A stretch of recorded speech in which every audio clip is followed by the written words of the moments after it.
City of knowledge کے اندر جب میرا آنا ہوا تو یہاں ایک کلاس ہوتی تھی مکالمہ کے نام سے. اس مکالمہ کا دورانیہ ہفتے کے اندر 2 گھنٹے ہوتا تھا. ہفتے کو وہ کلاس ہوتی 2 سے 4. پھر اس مکالمے کا نام تبدیل ہو کر اسٹڈی سرکل بن گیا، اور پھر وہی اسٹڈی سرکل تخصص فی الفقہ کے اندر تبدیل ہو گیا.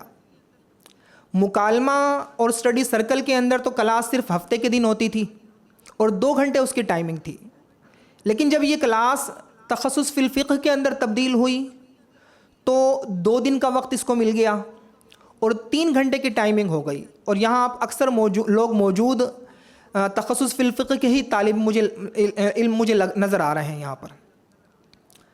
تو اس طرح ہمارا اسٹڈی سرکل کا آغاز ہوا اور اسٹڈی سرکل سے ہوتے ہوئے ہم تخصص فی الفقہ میں پہنچے اور پھر یہ کتاب تک ہم پہنچے. اب کتاب تک ہم کس طرح پہنچے، اس کی تھوڑی سی ایک یوں سمجھے کہ ایک چھوٹی سی سٹوری ہے. وہ یہ کہ یہاں پر ڈاکٹر صاحب اسٹڈی سرکل کے اندر ان کا طریقہ کار یہ تھا کہ یہاں 3 موضوعات پر بنیادی طور پر گفتگو ہوتی تھی.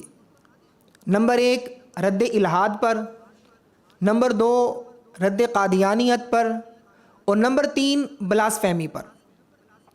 ساتھ کے ساتھ یہاں پر وقتاً فوقتاً محبت رسول پر بھی گفتگو کی جاتی، محبت اہل بیت اطہار پر بھی گفتگو کی جاتی. ڈاکٹر عمیر محمود صدیقی صاحب کے زیر نگرانی یہاں پر ہم مختلف موضوعات پر گفتگو کرتے ہیں.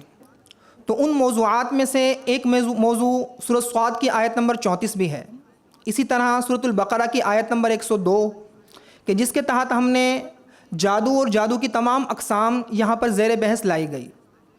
اور اسی کلاس میں ہم نے یہ بھی پڑھا کہ جو 2 فرشتے ہیں جن کا قرآن میں ذکر ہے، ہاروت اور ماروت، کیا وہ فرشتے ہیں یا بادشاہ ہیں، عام آدمی ہیں؟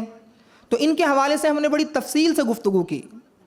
اسی موضوع کے اندر ہم نے اس چیز کو بھی پڑھنے کی کوشش کی کہ کیا فرشتے غلطی کر سکتے ہیں کہ نہیں. اسی طرح اسٹڈی سرکل کے اندر ہم نے معوذتین یعنی سورۃ فلق اور سورۃ ناس کے حوالے سے جو مختلف تفاسیر کے اندر کچھ ایسی روایات بیان کی گئی ہیں کہ جو درست نہیں ہیں، تو ان موضوعات کو بھی ہم یہاں پر زیر بحث لائے.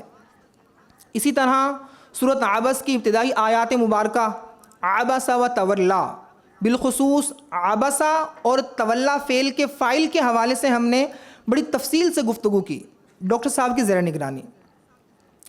اسی کلاس کے اندر ہم نے فقہ حنفی کی ایک بڑی مشہور کتاب ہے جس کو بدائع الصنائع کہا جاتا ہے. یہ بڑی تفصیلی کتاب ہے. اسی اسٹڈی سرکل کے اندر ہم نے بدائع الصنائع سے کتاب السیر کو بڑے تفصیل سے پڑھا، اور مجھے آج بھی یاد ہے کہ تقریباً 3 سے 4 کلاسوں کے اندر ڈاکٹر صاحب نے پوری کی پوری کتاب السیر کو ہمیں یوں سمجھے کہ گھول کر پلا دیا. مفتی عبد الباقی صاحب یہاں پر تشریف فرما ہیں آپ کے سامنے، اور مجھے اچھی طرح سے یاد ہے کہ اس کتاب کی جو ہم نے آخری کلاس لی تھی وہ مفتی عبد الباقی صاحب سے لی تھی. تو پھر اس کلاس کا جو طریقہ کار کیا تھا وہ بھی میں آپ کو بتاتے چلوں کہ ایک ہفتے ایک موضوع دیا جاتا، اس موضوع کی ہم تیاری کرتے، مختلف دلائل پیش کرتے، مختلف تفاسیر احادیث کی کتب بالاستیعاب یہاں مطالعہ کی جاتی، اور پھر اپنے اپنے دلائل ہر فرد پیش کرتا. کچھ دلائل ایسے ہوتے جیسے کہ میں ایک طالب علم تھا تو طالب علم کے طور پر میں دلائل پیش کرتا تو کہیں کمزوری نظر آتی تو ڈاکٹر صاحب توجہ دلاتے، ان کمزوریوں کو دور کرواتے اور مزید مطالعہ کرنے کا حکم ارشاد فرماتے. تو اس طرح ہم مختلف موضوعات کو اس اسٹڈی سرکل کے اندر کور کرتے رہے. پھر یہ بات ہے ستمبر کی، تقریباً ستمبر 2022 کی، کہ ایک کلاس کے اندر ڈاکٹر صاحب نے فرمایا کہ نیکسٹ کلاس کے اندر ہم اسرار التنزیل و انوار التاویل کا مطالعہ کریں گے. اب یہ کتاب ہمارے لیے اس وقت بالکل نئی تھی. ایک تو یہ کتاب مارکیٹ کے اندر اویلیبل نہیں تھی، تو اس وقت جیسے تیسے ہو سکا PDF کی صورت میں، پرنٹ کی صورت میں یہ کتاب ہم نے یوں سمجھے کہ جیسے تیسے کر کے ہم نے لی، اس تک ہم پہنچے. لیکن بعد میں پھر یہ اصل کتاب بھی ہمیں مل گئی اور پھر ہم نے اس کا پڑھنے کا آغاز شروع کیا۔ اب یہ پڑھتے ہم کس طرح تھے؟ اس کتاب کی ایک طالب علم عبارت پڑھتا جو کہ ہم پورے ہفتے تیار کر کے لاتے تھے، ڈاکٹر صاحب اس کا ترجمہ کرتے، پھر اس ترجمے کی تشریح کرتے، اور کم و بیش 10 ماہ سے زائد ہم اس کتاب کا مطالعہ کرتے رہے۔ جب ہم اس کتاب کا مطالعہ کرتے تھے تو میں ڈاکٹر صاحب کی ہر کلاس کی ریکارڈنگ کرتا تھا، صرف وائس ریکارڈنگ کرتا تھا، اور وہ وائس ریکارڈنگ پھر میں گھر جا کر یا جہاں مجھے موقع ملتا اس کو سنتا۔ اس میں کچھ چیزیں ایسی ہوتی جو مجھے سمجھ میں نہیں آتی، ڈاکٹر صاحب سے میں رابطے میں رہتا، ڈاکٹر صاحب سے میں پوچھتا رہتا، اور پھر ان کو میں دوبارہ تیار کرتا، پھر ڈاکٹر صاحب کو میں چیک کرواتا وہ۔ تو اس طرح یہ سلسلہ چلتا رہا۔ تو صرف بتانے کا مقصد یہ ہے کہ ڈاکٹر صاحب کی یہ وائس کا مجھے بہت زیادہ فائدہ ہوا، کیونکہ ڈاکٹر صاحب تو ہفتے کے اندر صرف ہفتے کو 2 گھنٹے کی کلاس لیتے تھے۔ اس 2 گھنٹے کے اندر ہمیں جتنا ہو سکتا مطلب پڑھانے کی کوشش کرتے، بڑی محنت کے ساتھ پڑھاتے اور ہم پڑھتے، لیکن اس کے بعد پورا ہفتہ آپ یقین کریں میں اس کتاب کے ساتھ جڑا رہتا تھا۔ ڈاکٹر صاحب کی ایک ایک وائس کو میں 10 12 مرتبہ سنتا تھا۔ جو چیزیں کلیئر نہیں ہوتی تھی پھر آ کے ڈاکٹر صاحب سے دوسرے ہفتے میں وہ کلیئر کرتا تھا، ان کو میں وقتاً فوقتاً لکھتا رہتا تھا، ڈاکٹر صاحب کو چیک کراتا رہتا تھا۔ تو اس طرح یہ سفر چلتا رہا۔ ڈاکٹر صاحب کی یہ خواہش تھی کہ اس کتاب کا ترجمہ کیا جائے۔ ابھی تک مارکیٹ کے اندر اس کا ترجمہ پہلے موجود نہیں تھا، یہ کتاب ہی نہیں مل رہی تھی، ترجمہ تو دور کی بات ہے۔ تو میں نے کسی طالب علم کو یہ ڈاکٹر صاحب کی گفتگو سنی تھی کرتے ہوئے۔ ڈاکٹر صاحب فرما رہے تھے یا تو اس کتاب کو تھیسس بنا لیا جائے، PhD کا تھیسس بنا لیا جائے، یا پھر اس کا ترجمہ کر لیا جائے، لیکن کوئی بھی راضی نہیں تھا۔ وجہ اس کی یہ تھی کہ کام بڑا طویل تھا، بڑا محنت طلب کام تھا۔ تو خیر مجھ ناچیز نے یہ ہمت کی اور اس کا ابتدا ہی سے ترجمہ کرنا شروع کر دیا۔ ابتداً اس کے 19 صفحات میں نے ترجمہ کیے۔ ان میں کچھ غلطیاں تھیں جو اس وقت مجھے بھی معلوم تھی کہ غلطیاں ہیں، اور بڑی موٹی موٹی غلطیاں ہیں، ڈاکٹر صاحب کو دکھانے کے قابل نہیں تھے، تو وہ اس وقت میں نے پھر دکھایا بھی نہیں۔ تو پھر اسی سفر کے اندر مفتی فیاض صاحب ہیں، فیضان مدینہ میں ہوتے ہیں، شاید آپ میں سے بہت سے لوگ ان کو جانتے بھی ہوں گے۔ تو ابتداً مفتی فیاض صاحب نے اور میں نے یہ مل کر کام شروع کیا۔ کچھ ترجمہ میں کرتا، کچھ مفتی فیاض صاحب کرتے، تو اس طرح مل کر ہم کام کر رہے تھے۔ لیکن پھر معاملہ یہ ہوا کہ میں صدر میں ہوتا تھا، مفتی فیاض صاحب فیضان مدینہ میں ہوتے تھے، ہماری وقت کی ایڈجسٹمنٹ نہیں ہو پاتی تھی، تو جس کی وجہ سے مفتی فیاض صاحب میرے ساتھ نہیں چل سکے۔ اور پھر اسی طرح مفتی ثاقب صاحب ابھی یہاں تشریف فرما تھے، تو ان کے ساتھ ہم نے مل کر کام کیا۔ تو مفتی فیاض صاحب کے بعد مفتی ثاقب صاحب میرے ساتھ اس کام کے اندر شامل رہے، لیکن وہ بھی زیادہ عرصہ میرا ساتھ نہ دے سکے۔ وجہ اس کی یہی تھی کہ ہم دونوں کی ٹائم کی ایڈجسٹمنٹ نہیں تھی۔ جس وقت میں فارغ ہوتا تھا مفتی ثاقب صاحب فارغ نہیں ہوتے تھے، جس وقت مفتی ثاقب صاحب فارغ ہوتے تھے تو مجھے وقت نہیں ملتا تھا، تو یہ ٹائم کا بڑا ایشو ہوتا تھا۔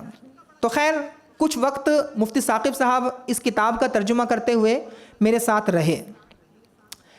پھر یہ بات ہے تقریباً 2022 کے رمضان المبارک کی۔ رمضان المبارک کے اندر یہاں بھی کلاس ہوتی تھی، لیکن وہ ہفتے کے دن ہی ہوتی تھی، 2 گھنٹے، جیسا کہ میں نے پہلے بیان کیا۔